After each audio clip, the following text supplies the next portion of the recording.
The office was quiet, wrapped in the soft hum of fluorescent lights and the distant clatter of a janitor's cart. Elena Brooks sat alone in the glass-walled corner, her heels tucked beneath the chair, a soft classical playlist playing from her laptop like a personal soundtrack no one else could hear. Her blazer, crisp and tailored, hung flawlessly on her frame, even after 12 hours of work. She didn't seem tired, just efficient. On the outside, everything was under control. Inside, she scrolled through her inbox, deleting newsletters and half-hearted invitations she knew she'd never accept. She glanced at the time. 9:42 p.m. Everyone else had gone home. Again, her phone buzzed on the desk, lighting up with a string of messages from the wedding group chat. Rooms are officially booked. Couples, you're set up in the East Wing. Followed by a cascade of heart emojis, engagement photos, and screenshots of floral dresses. Elena sighed. The excitement in the group was tangible, the kind that buzzes from phone screens and makes you feel like an outsider for not matching the vibe. The venue looked like something from a Napa Valley vineyard brochure, rustic, yet absurdly expensive. She unlocked her phone to respond but didn't type anything. Another message popped up. This time from Heather, her college roommate turned influencer turned bride-to-be. Elena, you bringing anyone?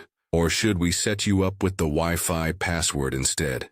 That one earned a dozen laughing reactions and a gif of a cat typing furiously on a laptop.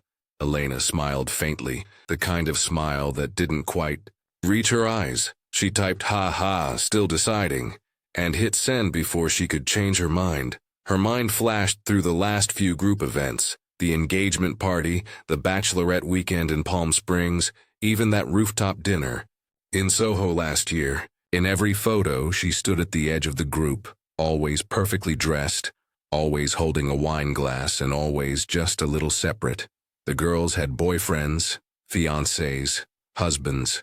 She had deadlines, travel mugs, and the unshakable belief that love was like kombucha. Overhyped, unpredictable, and slightly acidic. She tried to brush it off until Heather called the next evening. Her voice was warm and teasing. You know I love you, Lena, but you're not dodging this one.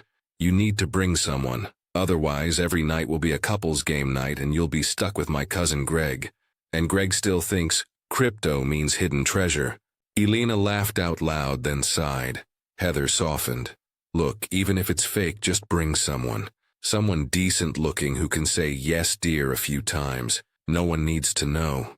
That part lingered in Elena's head longer than she cared to admit.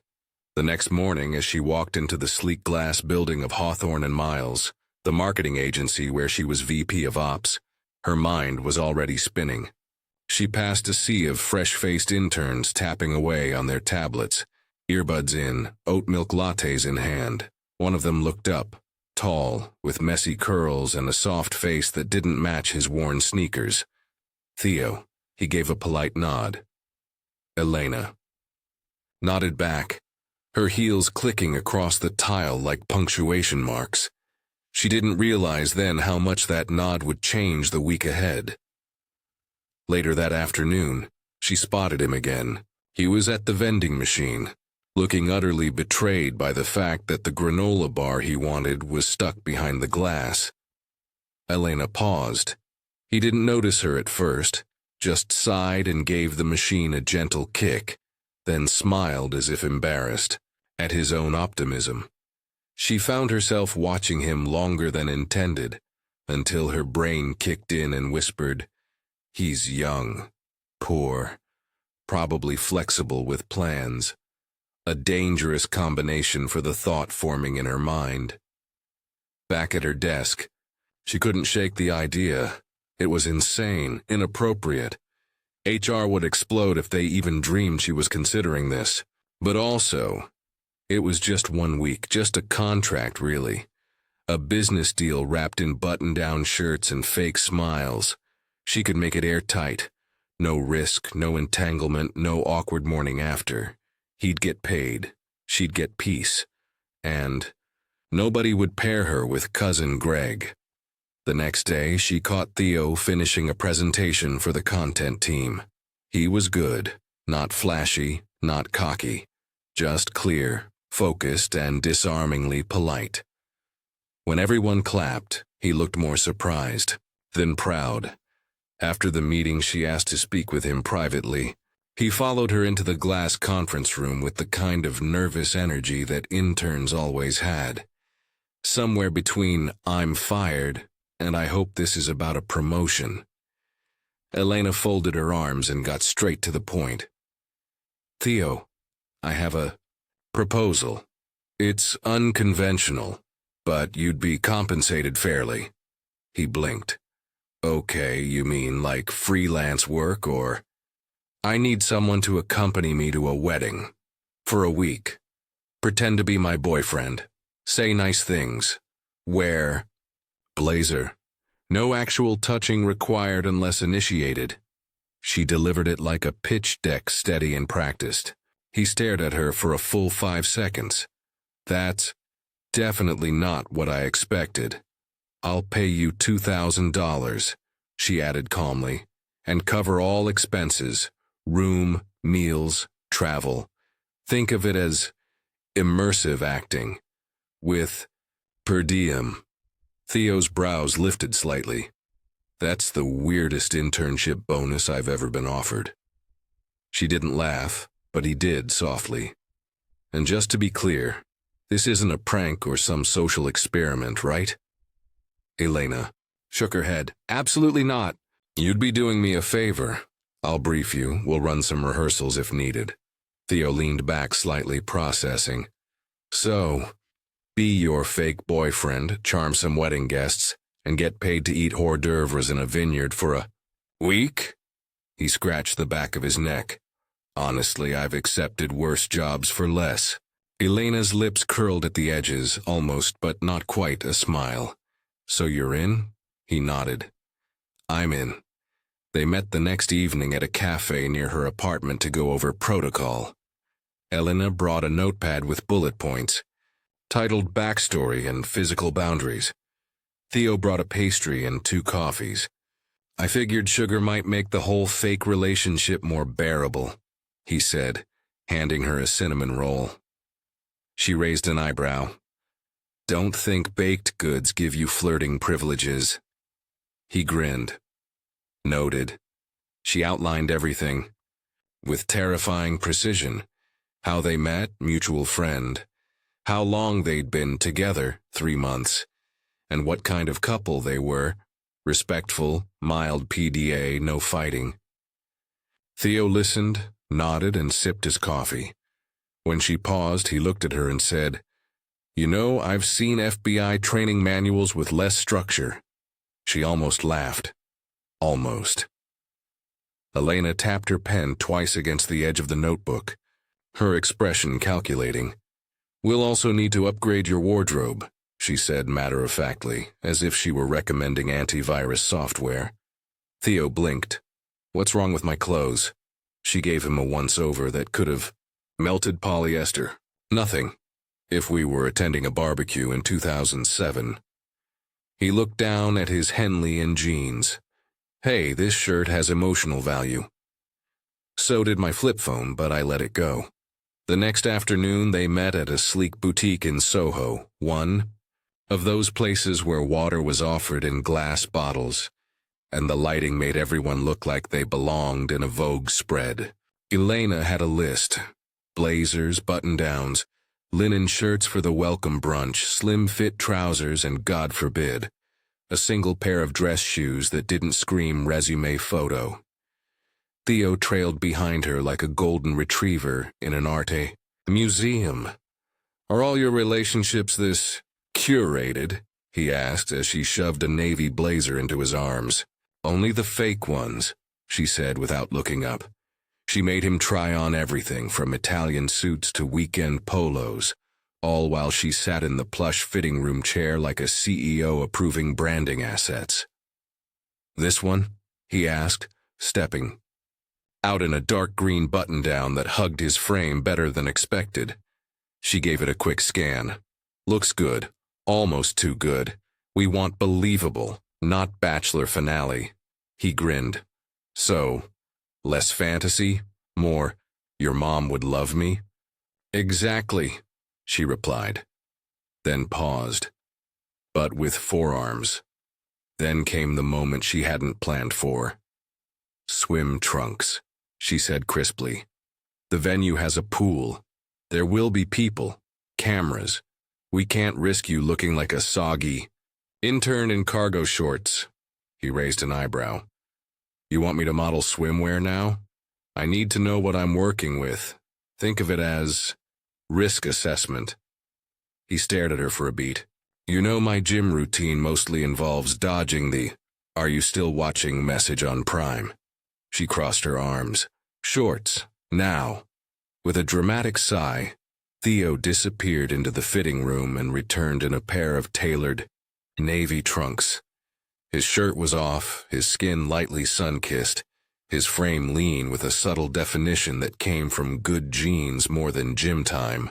Lena blinked. Once. Twice. Acceptable, she said, voice a little too high. I can work with that. You're welcome, he replied, clearly amused. Would you like me to turn around? God, no.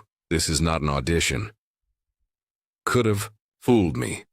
Once everything was purchased, tailored, and packed into expensive garment bags he had no intention of ever owning. They stood on the curb waiting for the car. Theo leaned against a lamppost sipping a smoothie. So now I'm officially your hot fake boyfriend with seasonal style and pool-approved abs. What a resume. Elena didn't respond. She was staring at the traffic like it had offended her. But her ears were pink. The next morning they met at JFK, bags in hand. Elena wore a structured trench coat and carried a monogrammed travel case. Theo arrived in a casual, cool airport look that screamed effortless sophistication, thanks entirely to her meticulous styling. You clean up well, she said as they moved through security. I aim to please, he replied. And by aim, I mean follow detailed PDF instructions from you. On the plane, they ended up in business class, courtesy of Elena's status and determination not to look budget in front of the wedding crowd. Theo reclined his seat and looked over at her. Do I need to rehearse champagne etiquette? Like, should I know the difference between Prosecco and actual celebration? She smirked without turning. Just don't order Mountain Dew with the duck confit and you'll be fine. Their layover was brief, just enough for a bagel and coffee at the gate. Elena pulled out her tablet to review the itinerary, while Theo watched a toddler scream at a bag of goldfish crackers like it owed him money. Remind me again why we're pretending to be in love in the middle of vineyard-rich upstate New York? He asked, sipping his drink. Elena didn't look up. Because weddings make people judge women for being successful and single, and because my ex will be there. So yes, we're in love. Deeply, believably, and convincingly.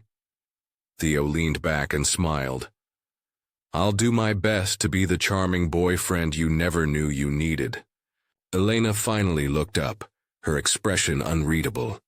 Just remember, it's still a job, and like all jobs, it ends when the contract does. He nodded, but something flickered in his eyes. Understood. But maybe, just maybe, part of him already hoped for overtime. Theo popped open the trunk of the rental car and tossed his duffel bag inside. He opened the passenger door for Elena, gesturing like a chauffeur. Your chariot awaits, milady. She gave him a sideways glance. I'm actually a great driver. And I'm dangerously romantic, he replied, already sliding into the driver's seat. So unless you want to explain why your fake boyfriend let you drive in heels, buckle up and let me look chivalrous.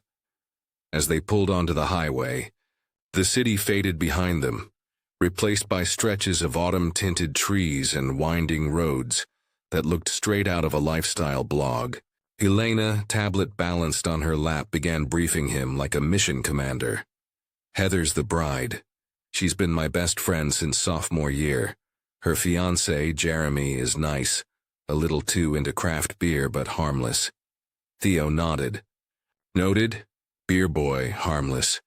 Then there's Zoe, impulsive, loud, runs a jewelry brand, and Maya, married to her college sweetheart and will absolutely quiz you on our relationship timeline. Theo stole a glance at her. Do you miss them? She paused.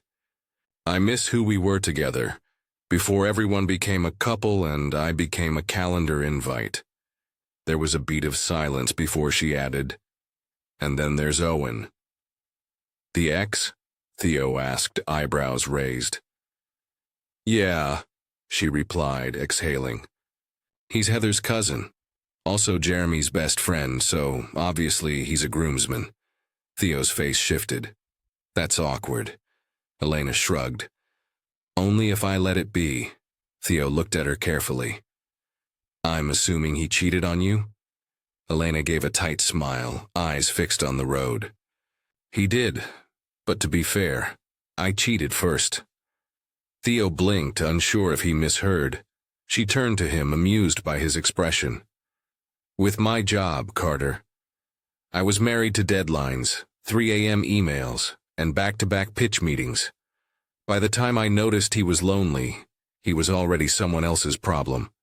Theo muttered, Okay, wow, updating my mental file. They stopped briefly in a quaint little town nestled between the hills. A cafe with a crooked sign offered pumpkin lattes, and a dog in a sweater barked at absolutely nothing. Theo stretched, taking in the crisp air. This place smells like pine and emotional stability. Elena smirked. Don't get used to it.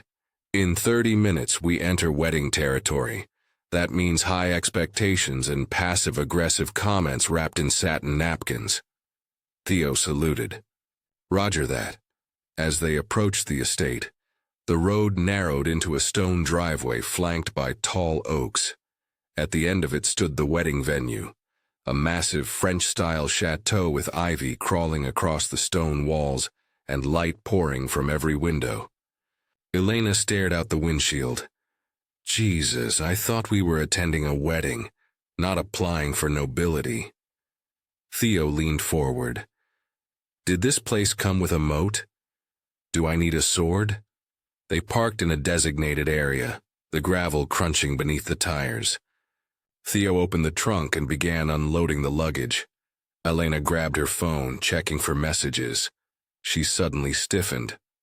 Owen's pulling up with the rest of them. Theo straightened, still holding the garment bags. Where? She nodded toward a black SUV turning the corner. He stepped closer to her, dropped the bags, and gently lifted her chin. What are you? Before she could finish, he leaned in and kissed her lightly, then wrapped one arm around her waist. Her hands instinctively landed on his chest. What was that? She whispered against his shoulder. Making a good first impression, he said, smiling like they'd just shared a sunset kiss, not a staged performance. She barely had time to respond before her friends were rushing toward her, squealing and laughing. Heather hugged her so tight Elena nearly lost her balance. You look amazing, and this must be Theo, Zoe chimed in, eyes wide with delight. So this is the man who cracked the code of Elena Brooks. Tell us your secret. Theo didn't miss a beat. Simple. I became the king of spreadsheets and color-coded calendars. She couldn't resist. Maya laughed. You're kidding, right? Nope, he replied. We bonded over our mutual hatred for inconsistent fonts. He shook hands, remembered names, even complimented Zoe's new earring collection with enough sincerity to earn a wink. Elena, arms folded, watched as he charmed each of them with ease. He wasn't just surviving, he was thriving. You studied, she said quietly as they stepped aside. Of course I did, Theo replied. You sent me a 17-slide PowerPoint and a Spotify playlist titled, Convince My Friends I'm in Love. I took notes. Inside the house, everything looked like it had been curated for a bridal magazine shoot. Gold accents, warm string lights, and personalized welcome baskets waited in every room. Theo carried their bags upstairs to their suite, which of course had only one bed. Elena glanced at it, then at him. "Don't start with the jokes." "Wouldn't dream of it," he said, already fluffing a pillow like a gentleman/golden retriever. As they unpacked, someone knocked on the door. It was Jeremy, the groom. "Hey, just wanted to say thanks for coming. Heather's thrilled, and, Theo, right? Good to meet you, man." Theo offered a handshake, firm and friendly. "Likewise. Congrats in advance. This place is insane, by the way." Jeremy beamed. "Yeah, Heather's Pinterest board came to life. She's been planning since, well, birth." After Jeremy left, Elena sat on the edge of the bed, letting out a slow breath. Theo joined her, leaning back on his hands. "You okay?" She nodded. "Yeah, just realizing how far I've drifted from these people." He bumped her shoulder with his. "Then maybe you needed this wedding more than they do." She glanced at him, unsure whether to argue or agree. He just smiled. Downstairs, cocktails were being passed around. Laughter echoed through the halls, and someone was already trying to fix the playlist to include Beyoncé. Theo adjusted his cufflinks. "Ready for the show?" Elena stood tall, smoothing her dress. "Let's make them wish they had what we're faking." He offered his arm. "Your fake majesty," she smirked. "My fake king." The dining room shimmered under golden chandeliers, each table adorned with wildflowers and soft linen napkins folded into delicate shapes. Elena took a deep breath as they stepped inside, her arm loosely looped through Theo's. The guests were already seated, glasses clinking, laughter bubbling through the air like champagne. Someone waved them over to a long table near the center. Theo smiled like he belonged there. Elena walked like she was preparing for battle. They slid into their seats just as the appetizers arrived, tiny things with names longer than the ingredients list. Heather gave them a quick wink from across the room. Jeremy raised his glass in their direction, and then from behind them came the voice Elena had been waiting for, smooth, confident, and irritatingly cheerful. "Elena Brooks, still showing up late, I see." She turned, and there he was, Owen Hartley, in all his tailored shirt, cologne-wearing glory. Theo stood, offered his hand like a gentleman, and said with just enough charm, "You must be Owen. I've heard a lot, mostly warnings." Owen laughed, clearly caught off guard but not rattled. "Well, well, I didn't know Elena had a sense of humor, or a boyfriend." He turned to her, still smiling. "You've been holding out on us." Elena gave a tight-lipped grin. "Some things are better revealed at the right time." Dinner went on, the food arriving in delicate courses. Theo handled it like a pro. He complimented the rosemary lamb, asked about everyone's lives, and even remembered that Maya hated cilantro. Elena watched him navigate each interaction like it was second nature. It was almost unsettling. At one point, Zoe leaned in and whispered, "Seriously, Elena, where have you been hiding this man?" Elena sipped her wine and replied, "In a very well-managed shared drive." Owen, to no one's surprise, sat directly across from them. He was charming, yes, but the kind that came with a rehearsed rhythm. He asked Theo about work. Theo, without missing a beat, replied, "Consulting's like therapy, but with better charts." Elena and I met arguing about font hierarchy. Owen raised an eyebrow, impressed. "A design debate? That's hot." Elena kicked Theo lightly under the table. He didn't flinch. As dessert arrived, a woman named Marissa, someone Elena barely remembered from college, leaned over and smiled too sweetly. "It's nice to see you here, Elena. You always seemed so busy. It's good you're finally taking time to be present." The tone was light, but the sting was sharp. Elena smiled tightly. I am present, I just don't measure it by how often I bake banana bread. Theo placed a hand on her knee under the table, subtle, steadying. The rest of the dinner passed, in a blur of wine, laughter, and candlelight. Theo had become the star of the night without even trying. Every joke landed, every compliment felt sincere, and Elena couldn't decide if she was impressed or irritated. As they climbed the stairs back to their room, she finally broke the silence. You're dangerously good at this. Theo looked at her, feigning innocence. At what? Being charming? Or pretending to be in love with you? She tossed her clutch onto the armchair and kicked off her heels. Both. He leaned against the door frame, arms crossed. I was trained by the best. Or did you forget the 17-slide deck you sent me titled Winning Elena's Inner Circle? She narrowed her eyes. I didn't expect you to actually memorize it. He grinned. You underestimate how seriously I take fake relationships. She sat at the edge of the bed, pulling her hair into a bun. You surprised me tonight. In a good way? He asked. She paused, then nodded. In a slightly alarming, highly effective way. Theo walked over, pulling the pillow divider between their sides of the bed. Don't worry, I won't let it go to my head. Though, I did enjoy being the guy you reached for under the table. She threw a pillow at him. As they settled under the covers, back to back with a healthy pillow wall between them, Elena stared at the ceiling. She hadn't realized how much energy it took to pretend, or how oddly comforting Theo's presence had become. His breathing was steady, rhythmic. She didn't expect it to be, but the quiet felt safe. Morning came with sunlight pouring through gauzy curtains and the unmistakable sound of someone yelling, "Mimosas!"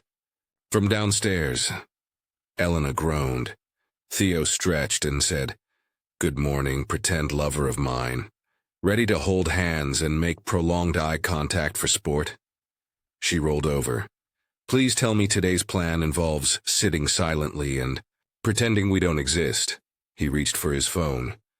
Better, there's a message from Heather. He read it aloud. Couples activity after brunch, games, races, fun challenges. Prepare to defend your relationship. Elena bolted upright. You have got to be kidding me. Theo blinked. I guess faking intimacy wasn't enough. Now we have to compete with it. She flopped back onto the bed.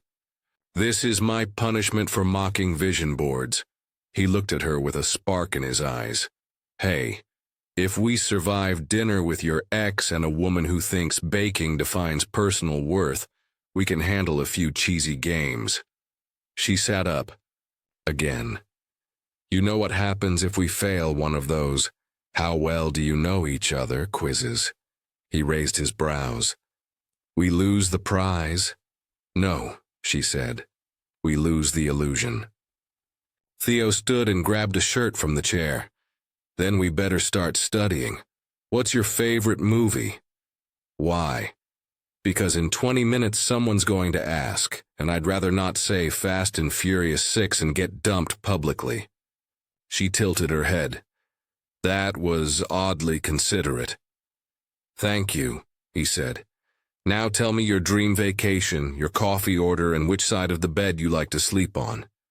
She threw the other pillow at him. Shut up and get dressed.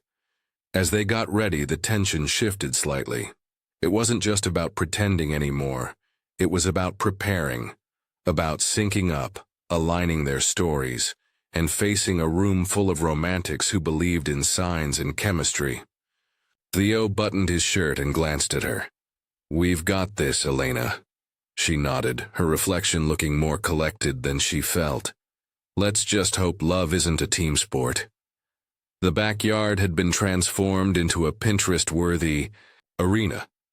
Hay bales arranged in a circle, mason jars filled with lemonade, and handmade signs pointing toward Couples Challenge, Love Edition. Elena took one look at the heart-shaped scoreboard and muttered, This is my actual nightmare. Theo leaned in, grinning. Come on. It's like team building, just with more pressure and emotional damage. Delightful, she replied, flatly. The first game was the classic three-legged race. Elena stared at the bandana they were supposed to tie around their ankles and sighed. I wore designer shoes for this. Theo shrugged. Pain builds character and strong quads. When the whistle blew, they ran in a rhythm that was shockingly smooth. Elena stumbled once, but Theo steadied her with a hand on her waist and a quiet, "Got you." They crossed the finish line second. Not bad for a fake couple. Next was the "How well do you know your partner" round. Each couple sat back to back with a chalkboard. Questions ranged from favorite foods to most irrational fears. What's Elena's go-to coffee order? Elena wrote double espresso, no sugar. Theo, without hesitation, wrote the same. Maya looked impressed. Okay, wow. Elena narrowed her eyes at him. How did you know that? He smirked. You muttered it every day before 9 a.m. for 3 months. More questions came.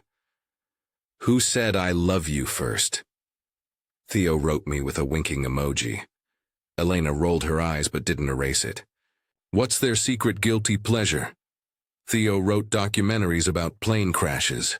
Elena turned, shocked. Are you spying on me? No, he said. Just observant, and mildly concerned. Between rounds there were snacks and mocktails. Theo chatted with the other guests, told stories that made even the most skeptical bridesmaid laugh. Elena watched, arms crossed but eyes softening. She hated how good he was at this, not because it threatened the illusion, but because it started to feel real. Too real. And that wasn't part of the plan. In the next game, they had to act out, scenarios using only facial expressions. One card read, "When he forgets your birthday." Elena crossed her arms and glared. Theo looked horrified, then panicked, then dropped to one knee in apology. The crowd erupted in laughter. Even Elena covered her mouth, laughing in spite of herself. You're ridiculous, she whispered, but effective.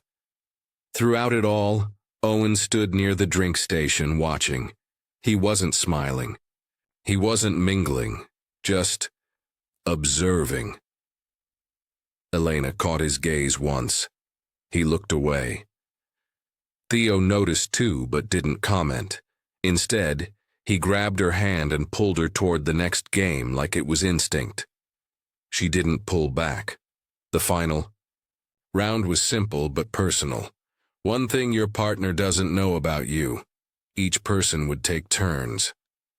Theo's name was called first. He looked at Elena, then at the group. His usual humor faded, just slightly. I used to play piano, like competitively. Recitals, scholarships, the whole thing. Then I stopped after my mom passed. The group quieted. He added, haven't touched a keyboard since. Elena blinked, caught off guard. He'd said it so simply, so unguarded. For a moment the roles disappeared. No act, no rehearsed lines. Just a boy who lost his mom and never played again. She didn't know what to say, so she reached for his hand and squeezed it, gently but meaningfully. He looked at her and smiled, not like a performer, but like someone finally being seen. When it was her turn, Elena hesitated. I hate weddings, she said. Everyone laughed, but she continued.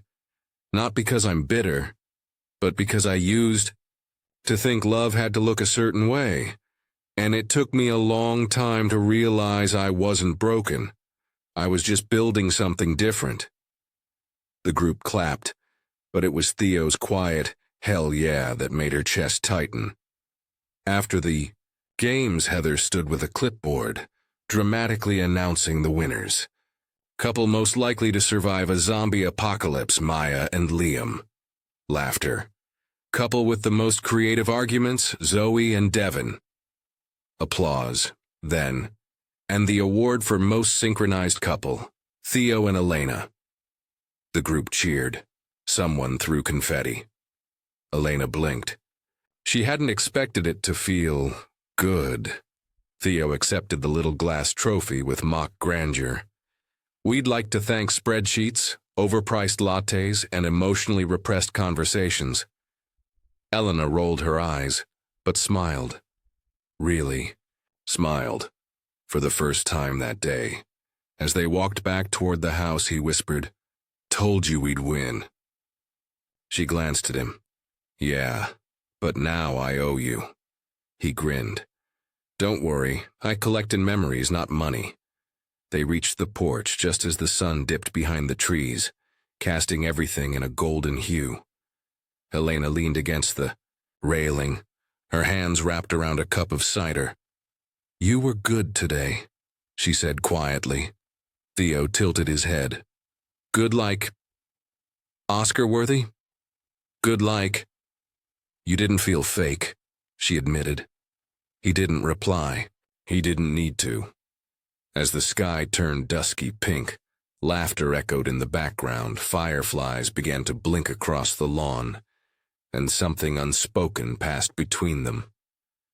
Whatever this had started as, it wasn't that anymore. Not entirely.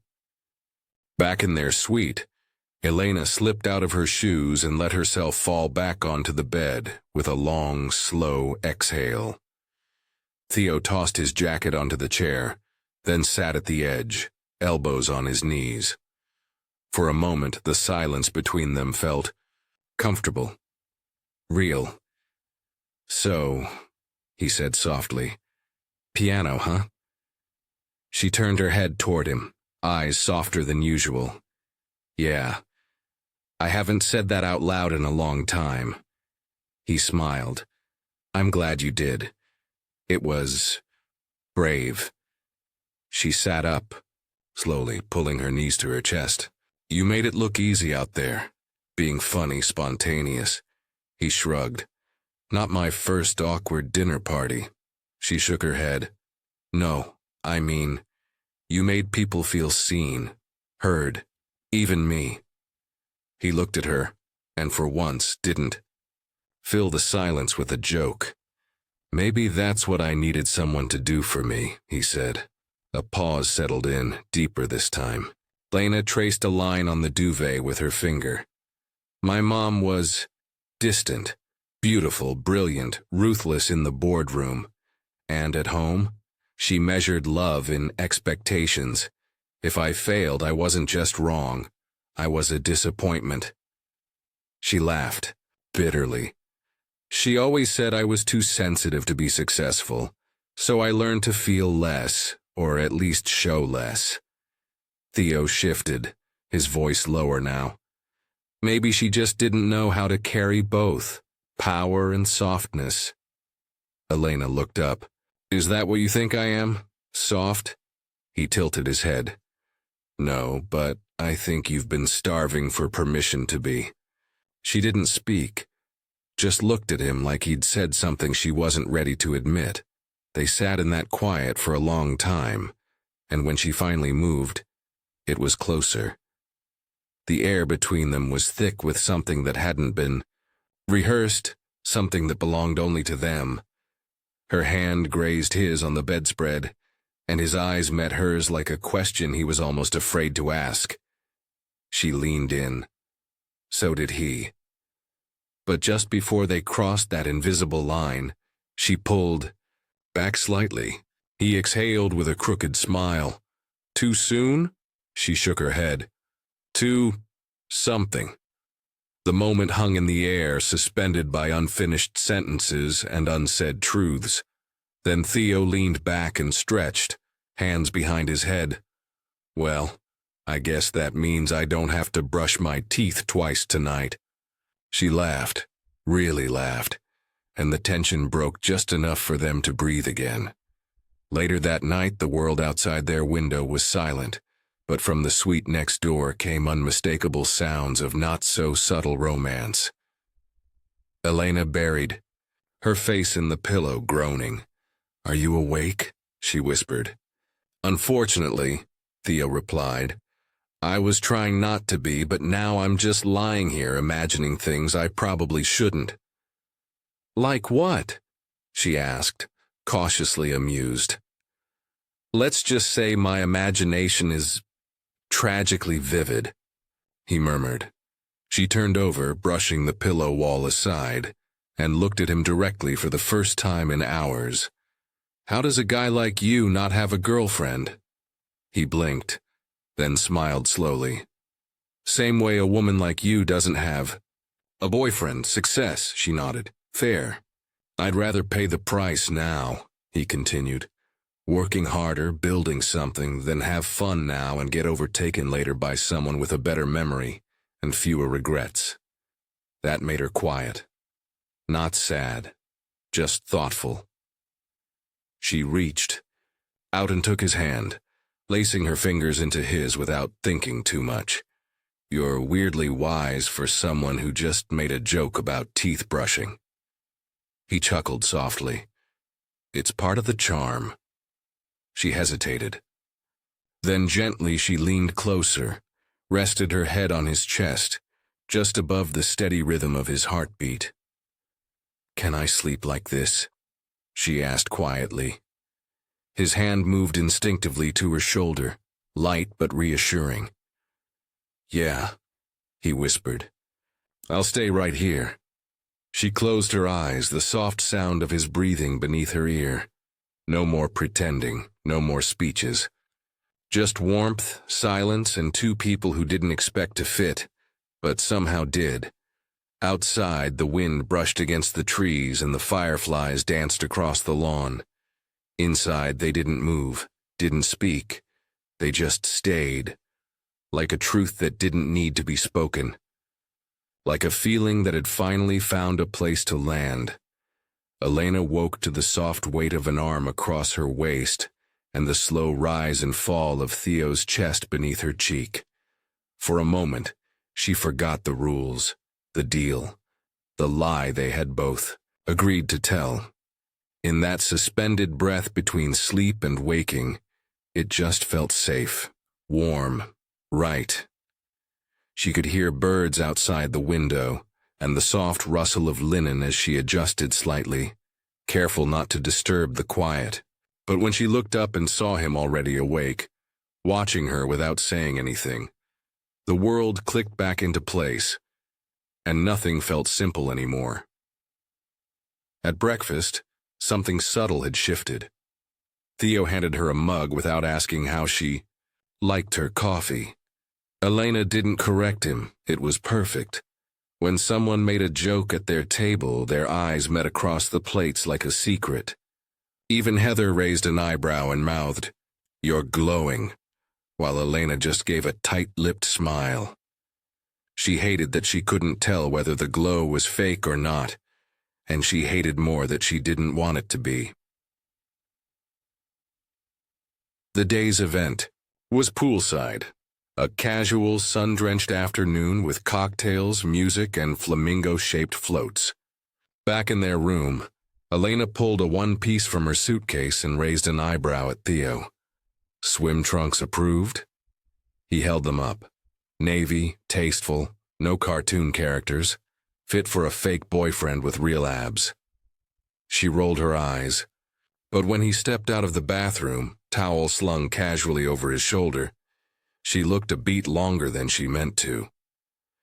By the pool, the energy was loose and playful. Theo cannonballed once just to make the groom laugh.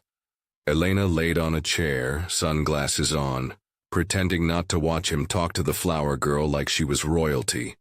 Eventually he joined her, shaking his wet hair like a dog. She squealed, shoved him back, then couldn't stop smiling. It was the kind of day she didn't know she missed.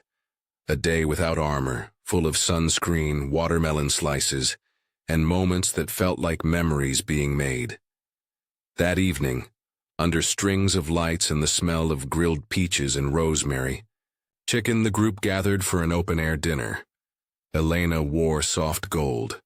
Theo wore white linen and ease. They sat close, closer than before, and their knees touched under the table without apology. Conversation flowed like wine. The laughter came easier now. They leaned in more, their glances lingered longer. Whatever wall had been there, it had cracks. Midway through dessert, Owen cleared his throat and raised his glass. Since our resident mystery man is so full of hidden talents, maybe he could play something on the piano for the happy couple? The table buzzed. Theo's expression stayed cool. Elena stiffened, her voice sharper than she intended. "That's not funny, Owen. It's just music," he shrugged. But she knew better. And so did Theo. Theo placed his glass down. "I'll play," he said. "But the first one's for Elena." She looked at him, stunned. "The second," he added, "will be for the bride and groom." That single sentence changed the tone of the entire table. Even Heather, tipsy and glowing, leaned in with a dreamy sigh. Elena swallowed. She didn't know what she expected, but this wasn't it. Not grace, not generosity, not that smile. They moved into the lounge area after dinner. The lights were lower there, warm and flickering like candlelight in a movie. Theo approached the piano with deliberate quiet, like he was stepping into something sacred. He sat, ran his fingers across the keys once, and took a breath. The first notes were soft, gentle, exploratory, as if reacquainting himself with a version of him he hadn't visited in years. Then it grew. Emotion, not performance, something deeper than entertainment. Elena stood by the fireplace, watching the way his face changed when he played, how his brow furrowed not with effort, but with feeling. At one point he glanced at her. Not long. Just enough. The kind of look that said, "I see you." The kind of smile that said, "And I want to." Her chest tightened. The second piece was brighter, playful, almost cinematic. When it ended, the room burst into applause. Theo stood, bowed slightly, and said, "I think we should leave the rest to Spotify." Laughter filled the space. Someone connected a phone to the speaker and soft jazz began to play. Couples drifted toward the open space to dance. Theo found her hand before she could even think to say no. He pulled her close, not possessive, not staged, just right. Her head fit perfectly beneath his chin. His palm rested on her back like it belonged there. As they moved together slowly, Elena whispered, "You didn't have to do that. The piano." "I know," he said, "but I wanted to." She looked up. "Why?" He met her eyes. "Because stopped playing when I stopped trusting people, and you made me want to try again." The air between them trembled. No more lines, no more roles. He dipped his head just slightly, and she lifted hers. The kiss was soft, but the world tilted. It wasn't practiced or polite. It wasn't part of the deal, it was real.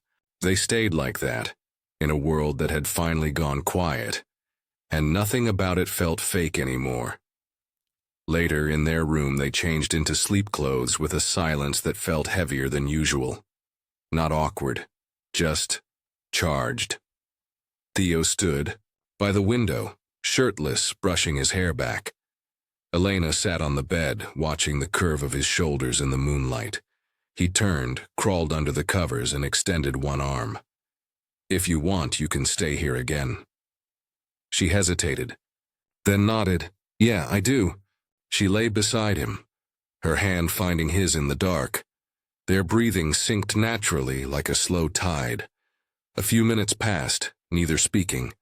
Then, his fingers moved, barely grazing her waist. She shifted, closer. The air thickened. Her hand slid across his chest. She pressed her lips to his neck, slow and deliberate. His breath caught. Then he turned, kissed her, deeply, fully, without question. They stopped thinking, stopped pretending, stopped holding back. Their bodies moved like they had always known each other, as if this was the moment everything had been building toward. The night unfolded in soft sighs and tangled sheets. It was a surrender, not just to desire, but to truth. When it ended, they stayed close, skin to skin, heartbeat to heartbeat. Neither spoke. They didn't need to. The silence said it all. It wasn't pretend anymore. It never had been. The late morning sun stretched across the garden like a warm blanket, and everything looked normal. Laughter echoed near the bocce ball court. Mimosas clinked. Heather was already barefoot, walking across the grass like a woodland queen. No one would have guessed that Elena's chest felt like a glass box filled with bees. She sat beside Theo at one of the patio tables, coffee in hand, eyes distant. He didn't speak, neither did she, but Heather noticed. She always did. As Zoe joked about someone nearly falling into the pool the night before, Heather arched a brow across the garden table at Elena. It was subtle, knowing. Elena hesitated, then gave a small nod. Heather stood, stretched her arms, and said sweetly, "Lena, walk with me? I need to complain about how good these croissants are." Elena followed without a word, the air between them already buzzing. They walked past the rose bushes and around the back trail toward the orchard. Once out of view, Heather grabbed her hand. "Girl, you look like you've been dipped in starlight. What the hell happened?" Elena exhaled, long and slow. "It happened, okay? It wasn't supposed to, but it did. And apparently, he's 24-year-old intern with the emotional depth of a philosopher and," she paused, "and infuriatingly good. Everything." Heather burst out laughing and hugged her. "You slept with him." "I didn't just sleep, Heather. I felt stuff." She pulled away, serious now. "But I can't let this go any further. He needs the money. He'd never accept it if he thought this was more than a gig. And when Hawthorne and Miles offers him a real position, which they will, it'll be on his own merit, not because of me." Heather's smile faded to something more thoughtful. "But it is more than a gig, right?" Elena looked down. "It is. For me, at least. But if I start something and it breaks, he'll think it was all rigged, that I was just another boss. Pulling strings. I can't let that stain what he's actually earned." Heather nodded, then squeezed her arm. "You know, for someone who swears she doesn't believe in love, you're pretty damn good at feeling it." By the time they returned to the patio, the mood was unchanged. Laughter, music, couples spread across the lawn. But Theo wasn't there. Elena scanned the crowd, her pulse quickening. "He was just here," Zoe said. "Took off toward the woods like he needed a soundtrack or something." Elena didn't wait. She took off down the pine-lined trail behind the estate, the one that curved like a secret path carved for long conversations and quiet escapes. She found him near the ridge, where the trees opened slightly to reveal the hills below. His back was to her, hands in his pockets.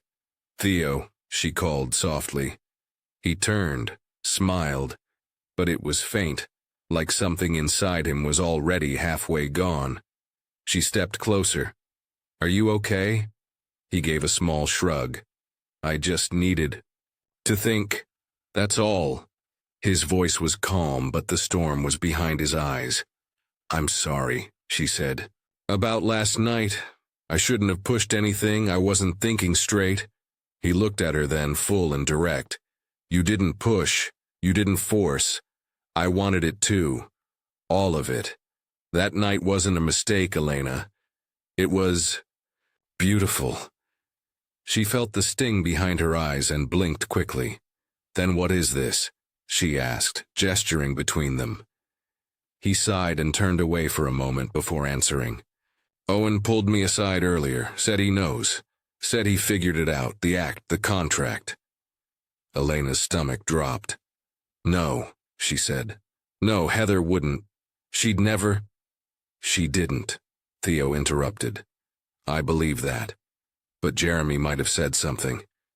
Not out of malice, just not knowing what it meant. Elena clenched her jaw. I'm going to talk to Owen. Theo touched her arm gently. Don't. He doesn't get to do that. To take something we were finally figuring out and twist it. And what if it wasn't about twisting? Theo asked. What if he just sees something we're still afraid to admit? She looked up at him. Which is that this stopped being fake a long time ago. They walked back in silence, the trail winding between golden pines and scattered wildflowers. Halfway through, Elena reached out and gently took Theo's hand. He didn't look at her, just closed his fingers around hers like it was the most natural thing in the world. Neither of them spoke. They didn't need to. There were words in every step, every shared breath, every heartbeat that stayed calm simply because they were close. By the time they reached the back porch, the sun was high, but the weight in her chest had lifted. Slightly. She led him up the stairs without saying a word, fingers still laced with his. Inside their room, the air was still and golden, like time had softened just for them.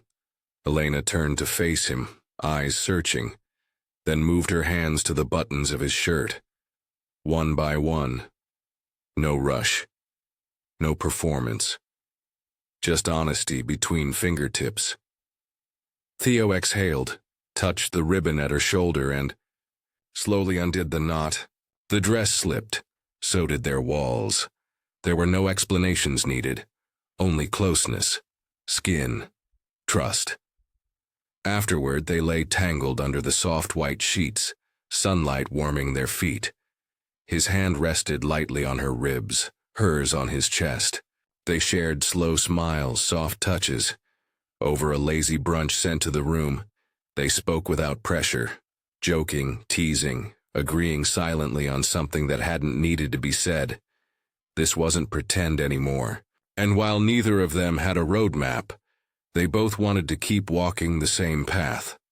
That afternoon they escaped the estate, driving Theo's rented car into a nearby town with cobbled streets and sleepy charm. It was the kind of place where time moved slower, where bakery windows smelled like memory and old jazz played from somewhere unseen. Elena wore sunglasses and a white sundress. Theo bought her lemonade from a stand run by 3 kids and a very bored dog. For once, nothing about the day was scheduled, and they liked it that way. They wandered into a small flower shop run by a woman with silver hair and a voice like velvet. Theo bought Elena a handful of wild tulips, paying in small bills and big smiles. She held them against her chest like something sacred. You're being dangerously romantic, she warned. I'm just warming up, he said, winking. And it wasn't flirtation, it was something deeper, like he wanted her to remember the moment in 10 years and still feel the color of it. As the sun began to dip, they parked again in front of the estate. Theo stepped out and reached for the door, but Elena placed her hands on his shoulders, pulling him gently into a long, quiet kiss. No urgency, just meaning. When they parted, she didn't let go. I need to tell you a few things, she said softly. He nodded. I'm listening. No, she smiled. You're just going to hear, no talking yet. He nodded again, resting his arms on her waist as she continued, still close enough that their foreheads almost touched. I paid you before we left in full. There's no refund, by the way. When he opened his mouth, she pressed a finger to his lips. With your permission, Carter? He grinned and stayed quiet. When I first chose you, it wasn't because I thought you'd be perfect. I thought you'd be safe, harmless, just a kid needing the cash. She sighed, eyes soft now. I imagined you'd come, do a decent job, maybe embarrass me a little, and I'd throw you a bonus out of gratitude and guilt. But you weren't decent. You were exceptional, and I need to apologize for how little I expected from you." He didn't move, didn't speak, just let her finish, eyes never leaving hers. "I also know your name is being considered for a leadership role at Hawthorne and Miles," she added. "Not in my department, and not because of me. I see everyone who gets added to the payroll, so I saw your name. But I didn't pull any strings. You earned that entirely on your own. I need you to know that. You're not just talented, Theo. You're remarkable. And I've felt like a teenager around you these past few days. Nervous, silly, and completely overwhelmed. I didn't know I still had that version of me inside." She stepped back just enough to meet his eyes fully. "You can talk now." He smiled, touched. "First, thank you for the honesty and for the non-refundable payment. Second, I knew I was being considered. What you don't know is that I got an offer from Grayson and Thorne last week." Elena blinked. That was a major firm. "And?" He shrugged. "I told my manager he refused to let me go. Said my place was at Hawthorne. So when I told everyone I was a strategy analyst, it wasn't a lie." She blinked, then laughed softly. "So I hired someone who didn't need saving." "No," he said. "You hired someone who wanted to understand why the most capable woman in the building seemed so lost." She froze. "And now I know. You weren't lost. You were waiting for permission to let someone in." His hand slid back to her hips. "Those 2 days we have left? Yes. They're going to be the best days of our lives." The evening before the wedding had that kind of hush that only comes before something sacred. People laughed and chatted in clusters, but Theo took Elena's hand and guided her away from the lantern-lit garden, across the quiet lawn, past the fountains and toward a secluded wooden swing under the old oak. "I just want you to myself for a while," he whispered. She smiled, tugging him closer. They sat, knees touching, hands tangled. It felt like high school, but smarter, softer, realer. They talked about nonsense, about how the lemonade was too sweet, how one of the uncles had tried to flirt with the bartender, how neither of them wanted the weekend to end. She leaned against his shoulder. He kissed her hair. At some point, they laughed mid-kiss and just kept kissing like two teenagers at a fairground. No pressure, no destination, just the joy of the now. Every whisper between them felt like the world outside had paused for breath. When they returned to the room, it wasn't rushed or dramatic. No urgency, no performance. Just two people who knew exactly what they were stepping into.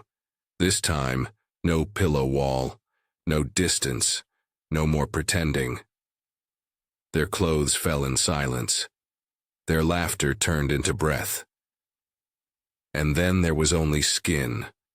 Warmth, softness, and the kind of intimacy that didn't need instruction. Only presence. Only permission. And they gave it freely, again and again. By morning, the estate was a whirlwind of purpose. Tables were being draped, lights strung between the trees, and guests were starting to arrive in pressed clothes and polished shoes. Elena tied back her hair and helped Zoe arrange centerpieces while Theo carried chairs across the lawn like a romantic Hercules. Children ran barefoot through the gravel paths. A golden retriever barked at a balloon. The wedding was happening. But in Elena's chest, it felt like everything had already begun the night before. She couldn't stop watching him. Whether he was laughing with someone's grandfather or handing a cold bottle of water to the overworked florist, her eyes kept finding him, and he kept finding hers.